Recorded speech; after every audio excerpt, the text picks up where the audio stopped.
Sveicināti, dārgie radioklausītāji un visi jaunieši raidījumā Vērtību kompass. Mani sauc Ronalds Svarups, un šis ir raidījums, kurā mēs atklāti runājam par aktuālām tēmām katram jaunietim un skatāmies uz Bībeli kā uz mūsu dzīves un vērtību kompasu. Katra mēneša otrajā nedēļā mēs aplūkojam kādu Bībeles grāmatu vai vēstuli un pētam to dziļāk, un šoreiz mēs turpinam pārdomas Jēkaba vēstulē, un konkrētāk 3. nodaļā no 1. līdz 12. pantam. Un šoreiz mēs runāsim par runāšanu. Jebšu par runāšanu, aprunāšanu, tiešu runāšanu, konfliktiem, par mūsu raksturu un arī lamāšanos. Domāju, ka būs ļoti vērtīgi un arī interesanti. Jā. Jēkaba vēstule savā būtībā ir ļoti praktiska vēstule. Tādēļ es arī viņu izvēlējos, viņu ir viegli saprast, viņa ir ļoti skaidri pasaka kādas lietas gan par Dievu, gan par mums un to, kā izskatās praktiska dzīve ticībā. Un tad, jā, mēs esam runājuši par kārdinājumiem, pastāvēšanu kārdinājumos, par favorītismu, jeb šo izpatīkšanu cilvēkiem, par Dieva dabu un arī par praktisku palīdzēšanu cilvēkiem. Un tad šoreiz Jēkabs turpina šo domu, un viņš turpina un runā par tieši runāšanu, par mūsu mēli. Jo, redz, evaņģēlijs nav tikai par sajūtām, bet evaņģēlijs parādās praktiski visās mūsu darbībās. Un interesanti, kad visa evaņģēlija uzdevums vai mērķis ir vērsts uz attiecībām, tieši uz to praktisko izdzīvošanu. Tas ir evaņģēlija mērķis. Un tas maz ko līdzi, ja tu esi supergarīgs un visgudrākais, dievbijīgākais Bībeles pazinējs un, nezinu, tu patiešo vari runāt ar Dievu, ja tu nekad neizēji ārā un nesaties nevienu cilvēku. Protams, lūkšanai ir spēks, arī tur ir lūgt, un tas arī ietekmē lietas, es tam ticu, bet evaņģēlijs ir ticis sniegs mums, mēs esam pestīti, mēs augam ticībā, mēs arī lasam Dieva vārdu un ejam uz draudzi, protams, lai nokļūtu debesīs un iepazītu Dievu, bet galvenokārt, lai būtu par sāli un gaismu cilvēkam mums apkārt, lai tas parādītos kaut kādā veidā attiecībās. Un tad šis teksts par to runā tieši par to, kā tas ir praktiskā ticībā. Kas ir tas galvenais, kas parāda, ka mēs sekojam Jēzum Kristum. Un 1. pants Jēkaba vēstulē es nolasīšu tad 1. un 2. pantu. Tātad Jēkaba 3. nodaļa, 1. un 2. pants. Netopiet mani brāļi daudzi par mācītājiem, zinādami, ka mēs nāksim grūtākā tiesā, jo mēs visi daudzējādi klūpam, un ja kāds vārdā neklūpa, tas ir pilnīgs vīrs, spējīgs savaldīt savu miesu. Un šķietami liekas, ka 1. pants neiet kopā ar to mēli, vai kādēļ viņš runā pēc par runāšanu, bet tas konkrētāk attiecas uz sludinātājiem, bet ne tikai, tas attiec arī uz tevi, uz taviem cilvēkiem, kas ir apkārt uz jebkuru kristieti. Un tā doma ir tāda, šeit viņš iesāka Jēkabs ar šo saistībā par mācītājiem, ir tas, kad kādreiz, šodien tas vairs nav tikai piemērojams, bet kādreiz tieši sludinātāji, rabīni, mācītāji, viņi bija ietekmīgi. Cilvēki viņos labprāt klausījās, viņi bija arī izglītoti, viņi spēja lasīt, jo ne visi spēja lasīt, bet viņi to noteikti spēja, un viņi pienesa kādu kopēju labumu sabiedrībai. Vismaz tam tā vajadzētu būt. Un tas, ko Jēkabs saka, ir, viņš saka, nekļūsti par mācītāju nepareizo iemeslu dēļ. Viņš saka, jo mēs visi tiksim tiesāti pēc tā, ko sakām. Un tādēļ sludinātāji, šis attiec arī tīpaši uz influenceriem, uz youtuberiem, uz visiem, kam ir lielāka auditorija, kas uzrunā cilvēkus, viņi ir vairāk tendēti uz runāšanu, viņi aizsniedz vairāk cilvēkus, un viņu vārdus vienkārši dzird vairāk. Un tādēļ ir lielāka iespēja sagrēkoties. Un viena kļūda, teiksim, viens grēks, viena nepareiza lieta, kas patiesi ir nepareiza un var izdarīt ļoti daudz ļauna, kā mēs pēc tam to redzēsim. Un tādēļ viņš saka, ka mēs klūpam dažādos veidos, daudzos veidos, bet kas vārdā neklūpa. Tas ir pilnīgs vīrs un spējīgs savaldīt savu miesu. Un tad kaut kas ir kopīgs ar runas savaldīšanu, ar to, kā tu runā, un ar to, kā tu savaldi savu miesu, kā tu izdzīvo praktiski. Un tad tālāk, tad Jēkabs dod dažādus piemērus un parāda, kā tas praktiski izskatās dzīvē, arī caur praktiskiem dzīves piemēriem. Turpinam tālāk 3. un 4. pants. Ja zirgiem liekam iemauktus mutē, lai tos darītu sev paklausīgus, mēs valdām līdz ar visu viņu augumu. Un lūk arī laivas, lai gan tās ir tik lielas un skarbi vēji tās mētā, jo sīka stūre tās vada, kurp tiecas vadītājs. Un tie pavisam praktiski piemēri, vai ne? Mēs zinām, ja zirgu vada visu pagriežot bišķītais aukliņas un arī lielas laivas, tagad ir īpaši viņas tiek vadīta kuģis ar maziem joystikiem, tad ievada grādus, cik tur gribi, žiroskopā pagriežas, parāda, kādi ir grādi un kuģis brauc. Maza stūrīte ved lielu, milzīgu kuģi. Un ar to viņš salīdzina, līdzīgi sakot, arī ar mēli. Ja mēs varam savaldīt mūsu mēli, tad mēs visdrīzāk varam savaldīt arī visas pārējās lietas. Vismaz tam tā vajadzētu būt. Un tad viņš turpina 5. pantā, sakot, tāpat arī mēle ir mazs loceklis un veids lielas lietas. Redzi, kāda maza uguns iededzina kādu lielu mežu.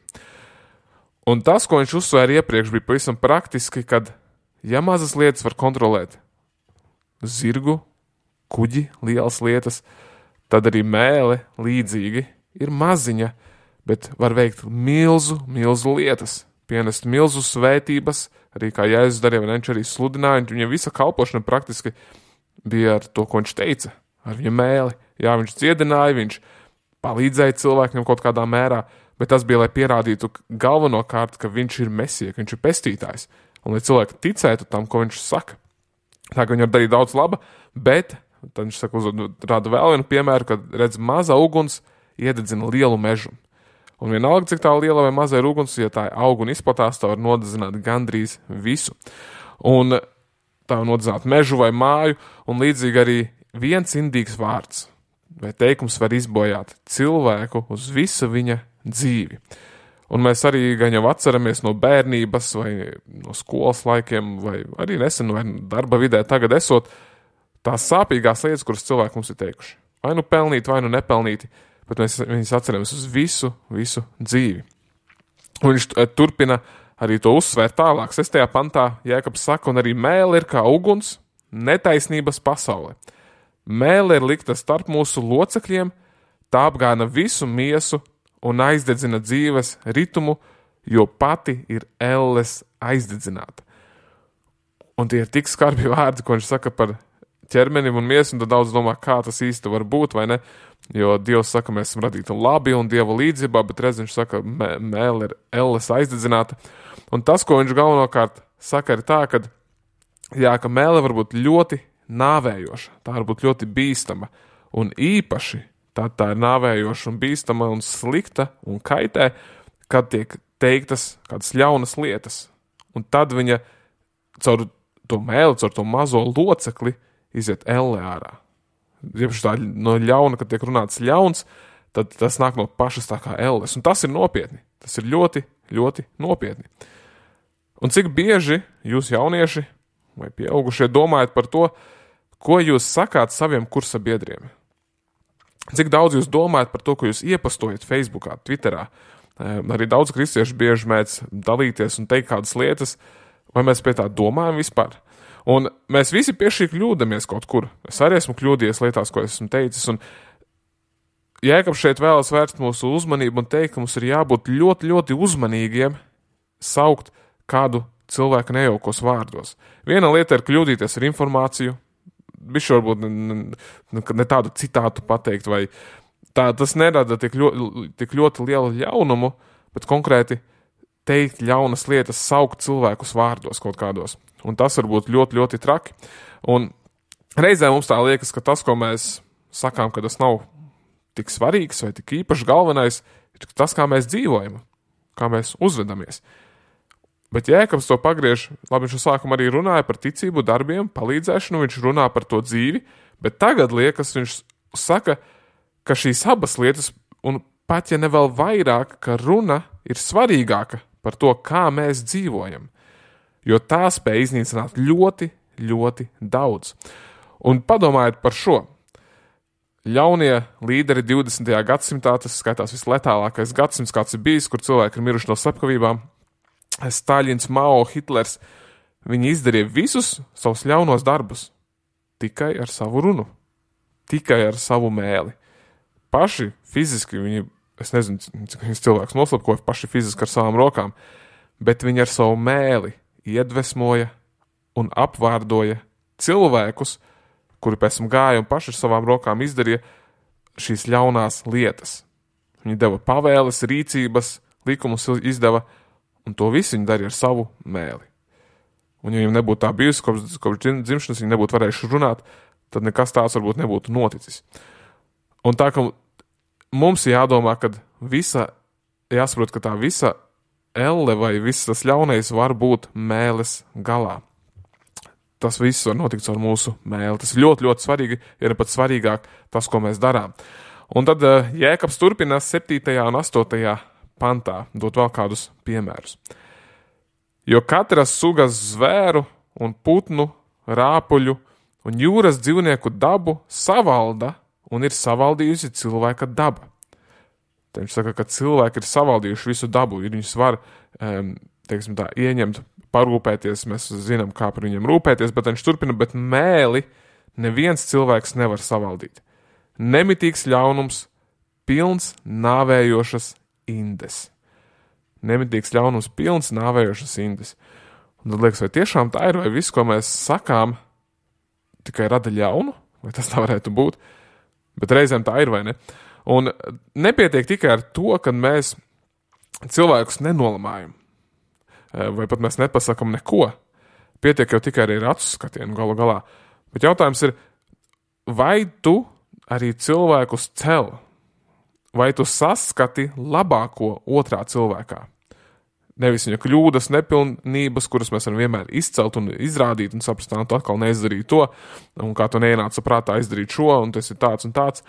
Bet vai tu saskati labos, vai mēs ceļam cilvēkus? Īpaši savus brāļus un māsas ticībā. Ticīgus cilvēkus. Vai mēs tik meklējam, ko mēs varam naidīgi ierakstīt Facebook viens otram vai iepostot. Un tas ir žēl, ja tas tā ir. Vai ne? Un ka saprot, ka viss, kas ir bijis, viss, ko tas ir teicis, ir pret kaut ko, lai kādu noliktu, nevis, lai arī celtu kādas lietas. Protams, ja tas nav apzināts grēks un apzināts lietas, kur Bībele saka, par kurām vajadzētu runāt, bet vienkārši, ja tu centies iebilst un strīdēties par visu, ko var iebilst un strīdēties. Mums jāsaprot, ka mēle ir tā, kas iznīcina gan darba vides, skolas un arī draudzes.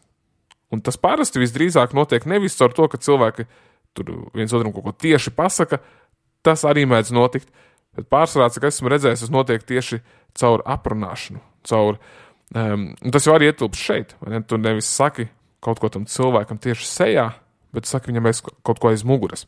Un tad to darot, ja tu pasaki, piemēram, to 3 citiem cilvēkiem, tu redzi, kāds viņš ir, ko viņš izdarīja un tā tālāk, tu noskaņot šos 3 citus cilvēkus pret šo cilvēku. Un pat, ja tas otrs neko neuzzinās, šis uguns izplatās, baumas klīst tālāk, viņas izplatās, un šis uguns, tu pateici vienu mazu lietu, un parasti tiek piedomātas lietas un vēl kaut kas, un jau visa pilsēta vai visi ciems par to zina, un cik bieži ir bijis tā, ka cilvēki tad uzzina kaut kas kauns ir bijis vai kādas lietas, un tad izdara pēc tam pašnāvības, jo visi jau to zina un ir grūti. Un tīpaši sociālajā laikmetā, kad visu, ko mēs pasakam, tas nekas netiek aizmirst. Visas bildes, visu, ko mēs ieliekam, tas tiek saglabāts, tas dalās, tas ir tik grūti būt un teikt kādas lietas, un arī man esot šeit stāstīts regulāri saņemu, klausītāji zinām, un ir tādi mīļi cilvēki, kas raksta man skaistas lietas pēdiņās. Bet saprotu, es neapvainojos tik viegli, es saprotu, ka ir konstruktīva kritika un esmu arī pateicīgs par visām atsauksmēm, bet viss, ko mēs pasakam, visas lietas, tās visas paliek gaisā, viņas nevar vairs paņemt atpakaļ. Kādreiz varēja kaut ko pateikt, un tas pazuda, cilvēki aizmirsa, bet tagad internets neko neaizmirst. Un tādēļ ļoti, ļoti jāuzmanās ar to. Un tālāk Jēkabs turpina, viņš saka, ar viņu mēs, ar šo mēli, mēs slavējam to kungu un tēvu, Ar viņu mēs lādam cilvēkus pēc Dieva līdzības radītus. Un redz, mēle ir tā, kas parāda to, kas mēs patiesībā esam. Un svētdienā mēs varam dziedāt dziesmas tam kungam, slavēt viņu un lūgt, un tad uzreiz iziet ārā, iekāpt mašīnā, iebraukt sastrēgumā un nolamāt kādu braucēju, kurš brauc par lēnu vai ne to izdara nepareizi. Un tad vai tā nav divkosība? Mēs slavējam Dievu, mēs lūdzam viņu, bet tā pašā laikā sakām lietas, kuras nojauc, kuras iznīcina, kuras neveido dzīvību un neiedrošina. Un tad viņš turpina 10. pantā, no tās pašas mutes iziet svētība un lāsts. Tam, mani brāļi, nebūs tā notikt. Tam nebūs tā notikt. Un tā ir pavēle, un viņš atkal uzsver, ka tas tā nedrīkst būt. Un tāpēc es vēlos vienkārši uzsvērt, ka mūsu runai ir milzīga nozīme. Milzīga nozīme. Un to var redzēt, kad cilvēks patiesi tic un ir ar svēto garu, un ka viņš var slavēt Dievu, viņš cenšas celt citus, viņš saka labas lietas, celošas par otru, pat arī par tiem, kuriem viņam tik ļoti nepatīk. Un ja ir jāsaka, kas slikts par kādu otru, tad visdrīzāk neizvēlas to teikt, vai kaut kā cienīgi, vai atturīgi un tā tālāk. Un tad mūsu runa, un to var redzēt, ka tas cilvēks ir ar ticību. Un mūsu runa tādēļ attēlo to, cik nopietni mēs izturamies pret Dievu un ticību. Ko nozīmē Jēzus priekš mums? Kā tas praktiski izskatās? Un ja cilvēks vai viņš ir ar svēto garu, vai viņš to izdzīvo arī svētdienā, vai viņš tikko ir izgājis dievkalpojumus un ir gatavs aprunāt visus pārējos. Un tas parāda, kāds parādas patiesībā dzīvē. Un tad Jēkabs dod pēdējos 3 salīdzinājumus, un tad mēs vilksim secinājumus, dažādas piemērus no šī visa. Vai arī avots izverd no vienas mutes saldu un rūgtu? Vai mani brāļi vīģes koks var nest eļas koka augļus un vīna koks vīģes? Tāpat arī sāļš avots nevar dot saldu ūdeni. Un šeit ir teikti 3 piemēri, un tie jau līdzinās vārdiem, kurus Jēzus ir teicis. Bet Jēkabs saka, ja tu nevari savaldīt savu muti, tad vai tu esi piedzimis no augšienes? Jo kā gan labs koks var nest sliktus augļus? Kā sāļš avots var izdot saldu ūdeni? Un vai var kaut kas garšot reizē salds un rūgts? Un tie ir konkrēti antinomi, pretstati, pretēji likumi, pretējas lietas. Un mūsu runa to vienmēr attēlos, viņa attēlos mūsu sirdi. Un tāpēc tu nevari teikt, ka tu gribi darīt visas tās labās lietas, tu mīlēt Dievu un palīdzēt, un ka tu nevari teikt, ka tu viņus tās visas dari, bet tā pašā laikā nolikt cilvēkus ar savu runu, aprunāt viņus, nesavaldīt savu mēli, nolamāt visus, izspļaut kādas indīgas lietas. Tas tā nevar vienkārši būt. Un tādēļ šis ir ļoti liels brīdinājums. Un tas attiecas tādēļ īpaši vēl vairāk uz sludinātājiem, uz influenceriem, tiem, kas aizsniedz daudzus cilvēkus, kuri klausās daudzi cilvēki. Un daudziem, nepatīk tieša teikšana, ka cilvēki ir tieši, bet šādi cilvēki neredz, kad es domāju par cilvēkiem, kas ir tieši, bet arī ticīgi, kas ir ar svēto garu, viņi tiek ļoti augstu vērtēti un cienīti. Jo viņi neliekuļos, viņi pārsvarā arī ir zinoši, viņi pārzina lietas, pārzina Bībeli vai dzīves kādas lietas, un pat ja varbūt nav paši zinošākie, bet viņi teiks, un tu vienmēr zinās, kas ir uz viņu prāta. Viņi neliekuļos, necentīsies izlikties vai smieties ar tevi kopā, un tad aiziet projām, tad tevi aprunā uzreiz. Un esmu bijis arī tādā vidē, mans priekšnieks tāds bija, tu arī nezināji, vai viņš tevi arī tāpat saukā, ka tu neesi klāt, vai tikai visus citus, un tad visi atnāk, un tad smaida visiem acīs. Un tā ir briesmīga vieta, kur būt. Tas ir ļoti, ļoti grūti ar šādiem cilvēkiem. Un tāpēc cilvēki, kas runā tieši, sākotnēji tas varbūt nepatīk. Un mēs bieži mēdzam latvieši, mēs arī apvainoties par kādām lietām, pārāk viegli arī, bet ilgtermiņā šie cilvēki, vismaz es jūtu, viņi ir ļoti vērtēti un cienīti. Kad ir forši, ka ir tādi cilvēki mūsu vidū un to novērtēt. Tu jūtu, ka viņš ienāk, un tu pats jūti, kad tu uzvedies citādāk, jo tu zini, viņš pateiks, kā ir, viņš redz lietas, vai ne? Un pretēji arī, ja tu neko nesaki, ja tu esi tas, kurš redz kādas lietas, kur cilvēks dara kaut ko nepareizi, vai nezinu, vai ir kaut kas, piemēram, netīrs virsū, vai sasmērējies, vai vienkārši aprunāt citus, vai tu varētu viņu pat pasargāt no kaut kā pabrīdināt, bet neizvēlies to darīt, tad arī tu izmanto savu mēli ļaunam, bet caur to, ka tu klusē, tur, kur tev nevajadzētu klusēt. Un Bībele vairākas reizes uzsver Timoteja vēstulēs, tas gan ir uz mācītājiem, bet uz jebkuru nobriedušu kristieti, kad ir svarīgi komunicēt, pamācīt, pārmācīt, paskubināt, un nevis vienkārši noskatīties un aizgriezties projām un ignorēt lietas. Un tas arī liekas, ja es jau neko nedaru, es jau nesaku, bet tu redzi, ka tas cilvēks ies un darīs kādas lietas, un tu varētu viņu tagad izlabot viņu, pamācīt, lai viņš nekļūdītos, vai ne, lai kādas lietas, un mīlestībā, bibliski pateikt to visu, un paglābt viņu no kādām lietām, un tu to neizvēlies, un tas pārsvarā ir baiļu dēļ, ka tu vienkārši nevēlies riskēt attiecības, vai ko par tevi padomās, un tā tālāk, un man sanāk regulāri, esot darbā ar cilvēkiem, regulāri sanāk grūtas sarunas, nepatīkamas sarunas, tādas nekomfortablas, un man tas nesagādā prieku nekādā ziņā, nē, bet es nevaru klusēt, jo man nepatīk šī spriedze. Man nepatīk, kad ir konflikts, kad ir kādi pārpratumi, vai vienkārši ir jāatrisina kādas lietas, un es labprāt nevestu uz tādas sarunas, tā nav lieta, kas man patīk, bet es vienkārši nevaru, man nepatīk tie augstie konflikti, būt pasīvi agresīvam un tad izlikties cilvēku priekšā. Es to vienkārši nevaru. Un tāpēc ir kāds konflikts, es meklēju uzreiz iespēju izrunāties un to atrisināt. Un bieži tad esot ar aci pret aci ar cilvēkiem, nevis runājot uz muguras vai arī sarakstoties, ir vieglāk atrisināt lietas, to izprast intonāciju, to redzēt sejas izteiksmi, tu arī neteiktu to, ko tu teiktu šim cilvēkam, ja tu viņam vienkārši uzrakstītu kādas lietas, jo tu neslēpies aiz ekrāna.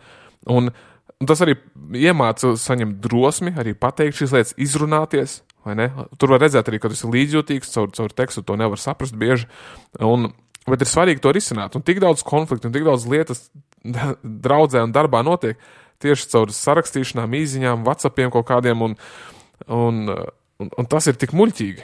Un tas tik žēl, un tad cilvēki negrib to risināt, un visi izliekas, ka nekas nebūtu bijis nākamajā dienā. Un visi zina, ka tas pats ir laulībā. Un es sastrīdās, un pēc tam izliekas, un it kā nekas nebūtu bijis, un mēs to lietu vairs necelsim un nerunāsim. Un tas nav veselīgi, tas nav labi. Un Ebreju vēstulē tieši tiek pieminēts, ka Dievs ir labs tēvs, un tādēļ viņš mūs māca un pārmāca. Jo viņš mūs mīl. 12. nodaļā 6. pantā ir teikts, jo ko tas kungs mīl, to viņš pārmāca un šausta katru bērnu, ko viņš pieņem. Dievs pārmāca cilvēku un liek viņu atpakaļ uz ceļa, uzrāda viņam lietas sirdī, vai caur citiem cilvēkiem, vai caur kādām kļūdām, ko viņš pats pieļāva, tādēļ, ka viņš mīl šo cilvēku. Tādēļ viņš cenšas viņu izglābt no tā ceļa, uz kuru viņš iet. Un tālāk turpina, bet katra pārmācība, tai acu mirklī neliekas mums par prieku, bet par bēdām. Tomēr vēlāk tanī vingrinātiem dod taisnības miera augli. Un tā ir sākotnēji, tas nav patīkami. Nevienam nepatīk, ka to kāds lietas aizrāda, un kur tu zini vēl tu kļūdījies, vai ne? Varbūt tu arī nezināji, tas tā bija ignorance vai kā citādāk, bet ilgtermiņā, ja tas tiešām bija no Dieva, un tas bija bibliski, un tas nāca mīlestībā, tas nāk par labu. Un reizēm mēs varam noklusēt, aizvērt acis un neskatīties un cerēt uz labāko vienmēr, bet vai tā ir mīlestība? Vai tu tiešām mīli to cilvēku? Un tas tieši parāda, ja tu izvairies risināt šīs lietas, ka tev trūkst mīlestības. Ja tu konkrēti redzi, ka tas cilvēks kaut ko darīs, kas viņam nāks par sliktu, apzināti vai ne, bet tu centies noklusēt, tad tas nāk par sliktu. Un Jēzus Mateja 5. evaņģēlijā Kalnas prediķī ir saka šādas lietas, viņš saka, svētīgi ir sirds šķīstie, jo tie Dievu redzēs. Tātad tiem, kuriem sirds ir tīra. Tad viņš turpina svētīgi miera nesēji, jo tie tiks saukti par Dieva bērniem. Wow, vai ne miera nesēju? Un tad viņš pabeidz sakot, svētīgi taisnības dēļ vajātie, jo tiem pieder debesu valstība. Tātad sirds šķīstie, miera nesēji un taisnības dēļ vajātie. Tad tiem, kuriem tīra sirds, kas vēlas ienest mieru un kas iestājas par taisnību. Un tas nenozīmē, un mums to lasot vienmēr liekas, ka mums ir jābūt vienmēr miermīlīgiem, vai ne? Ka jāpatur vienmēr miers. Bet ir jāsaprot, ja ir konflikts, ja ir tāds augstais konflikts, ir aprunāšanas, tad nav miers. Kaut arī ārēji izskatās, ka ir miers, visiem liekas, jā, viss ir kārtībā, bet visi lāda viens otru īstenībā prātā, tad nav miers, tad ir konflikts. Un, lai to atrisinātu, tad ir jāuzrunā šis cilvēks, un tas nav patīkami, vai ne? Tas rada tas var atkal izcelties strīds, var izcelties arī laulībā, tā vai ne? Grūtāk tu strīdies, vai ne strīdies, vai ir tāda lielāka diskusija, visi saka,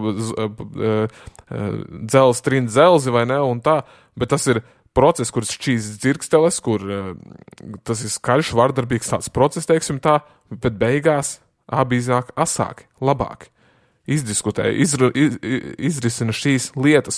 Un Pāvils saka arī Romešu vēstulē, ja iespējams no savas puses turiet mieru ar visiem cilvēkiem. Ja iespējams. Bet 100% miera uzturēšana, cenšanās uzturēt mieru, visos gadījumos ir nebibliska. Kāpēc? Tāpēc, ka tā ir gļēvulība, tā ir bēgšana bieži, tā ir izvairīšanās no lietām, jo tu tad centies noklusēt. Nu, reizēm ir jāsamaisa teiksim tā, biezenis, lai sanāktu, vai jāsamaisa dārziņa, lai sanāktu biezenis.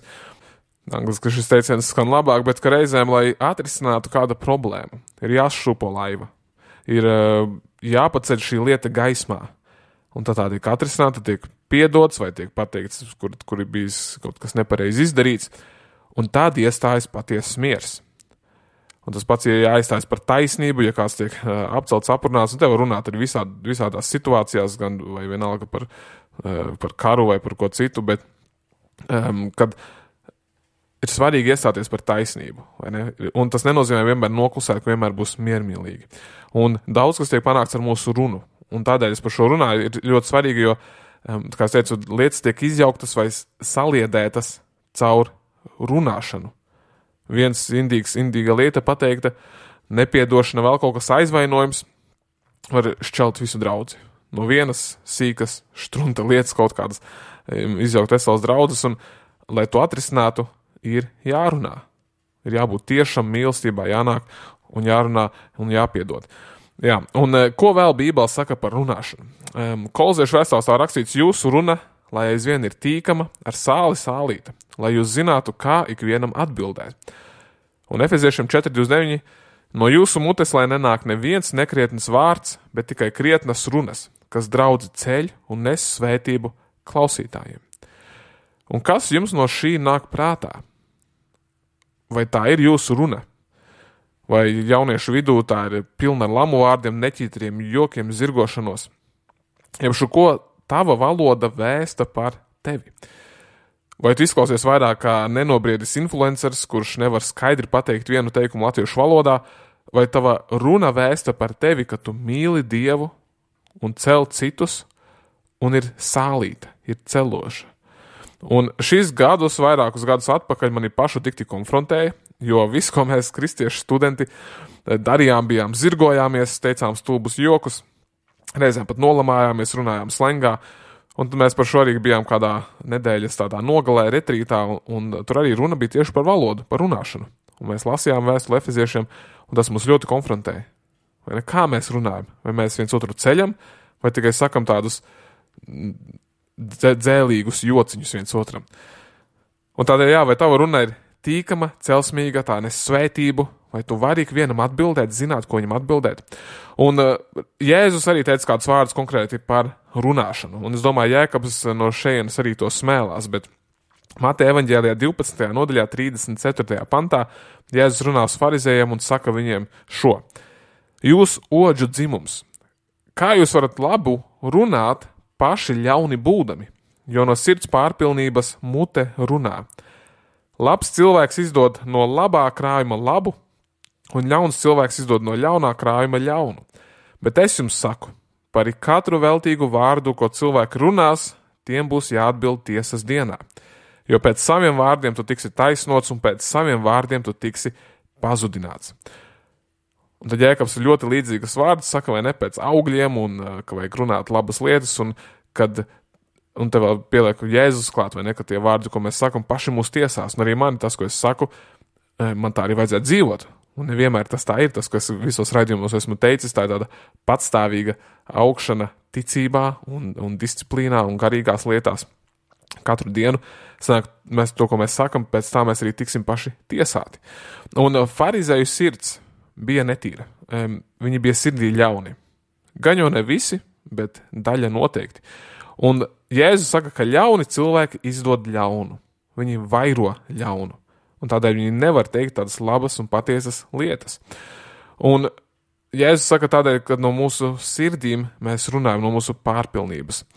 Bet te es vēlējos uzsvērt šo pantu, kur viņš teica, ka par katru veltīgu vārdu, ko cilvēku runās, tiem būs jāatbild tiesas dienā. Tiesas dienā par katru veltīgo vārdu.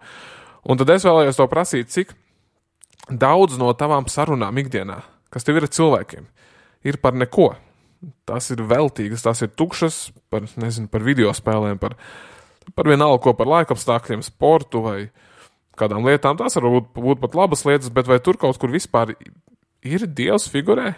Un to nevar uzspiest. Tās nav tādas lietas, kur kādi man arī jautā, vai tu apzināti domā, ko cilvēkiem teiksi tur par ticību vai kaut ko citu. Un es domāju, nē, vienkārši man arī interesē, un ja tas tā sanāk, tas vienkārši tā sanāk, vai nezinu, man patīk par to runāt. Un tā arī mums vajadzētu būt, vai mēs gribam sālīt, vai mēs izvēlamies sālīt, vai mēs tikko izējām svētdien ārā no baznīcas, pārģērbamies pēdiņās un esam uzreiz citādāki, ka mūs vispār nevar saprast, kas mēs tādi vairs esam. Un Jēzus saka, tādēļ no sirds pārpilnības mute runā, ka tas, ko mēs smeļamies un patērējam, tas, pēc kā mēs augstam, par to mēs runāsim arī. Un pietiek, ka mums parunāt 1 stundu un var redzēt uzreiz, kas mums interesē, kas ir tās lietas, par kurām mums sirds deg. Un mēs runāsim pārsvarā tā, kā runā mūsu draugi, tā kā filmas, kuras mēs skatāmies, kā mūzika, kuru mēs klausāmies. Un es vēlos jūs mudināt, jauniešus un visus, lasīt vairāk bībeles, smelties no bībeles, vai vienkārši labas grāmatas lasīt. Un reizēm man arī pašam ir nabadzīga tāda latviešu valoda, un tas nepalīdz, ka man studijas bija vācu valodā, un es vēl arī šobrīd lasu kādas grāmatas vācu valodā, man arī reizēm grūti izteikties.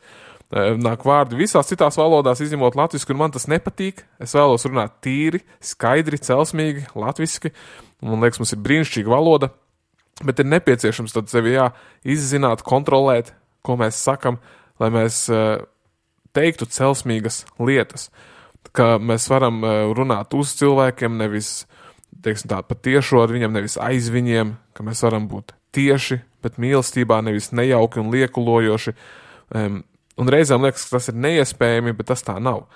Bet ir svarīgi piedomāt pie šī, ļoti, ļoti svarīgi. Un vēlējos beigās pieminēt, kad reizēm cilvēkiem liekas, ka es esmu ļoti nopietns cilvēks un nedraudzīgs, ka es nesaprotu jokus. Tas tā nav, bet es nesaku šo, lai attaisnotos, bet es vienkārši zinu, ka mūsu mājās pašiem ir daudz prieka. Es varu smieties par dažādiem jokiem, bet ir vietas, kur ir jābūt nopietnam. Es viennozīmīgi neesmu svētais mūks, kaut kur tālu nepieejams un tāds nezinu kaut kāds, bet es mēdzu būt nopietnis, un tas ir īpaši garīgā tādā misijas kontekstā, ar vieglumu, ar prieku sirdī, bet tai pašā laikā ar svētu nopietnību un līdzjūtību. Un, manuprāt, sludinātājs un arī tāds nopietnas kristietis nevar jokoties, zirgoties un tad uzreiz sludināt, stāstīt lietas, kāpt kancelē. Tas tomēr prasa tādu noskaņošanos, iešanu Dievu priekšā. Un tādēļ, manuprāt, arī dievkalpojumam ir jābūt svinīgam, cēlam, nevis kā tādam jokam, kā ballītēm, vienkārši tusiņam. Ir vieta ballītēm, ir vieta arī tusiņiem, kristīgiem vispārreiz, bet, manuprāt, ne dievkalpojumā. Ne tur, kur mēs lūdzam grēku sūdzējiem pie vakarēdienā. Es šo saku tādēļ, jo mums nav jābūt vieniem svētdienā un tad ārā no baznīcas uzreiz citādākiem. Es to tik bieži redzu arī reizēm savā dzīvē, ka svētdienās esam tik jauki, laipni un viss svēti, un tad pirmdienās mēs satiekamies un tāds vispār esam pilnīgi citādāki cilvēki, kā bijām svētdienā. Mums ir jābūt tādiem, kādi mēs esam svētdienā, arī ikdienā. Ar mieru, ar prieku sirdīs, bet vairāk nopietniem kā jokdariem. ar tādu kā svaru. Grieķi mēdz teikt gravitas. Tas vairāk tā uz vīriem, bet ka te ir tāds svars, ka liekas, tev ir ko teikt, kad ir tāda nopietnība. Un es labāk vēlos, lai mani asociē kā ar nopietnu cilvēku nekā ar klaunu.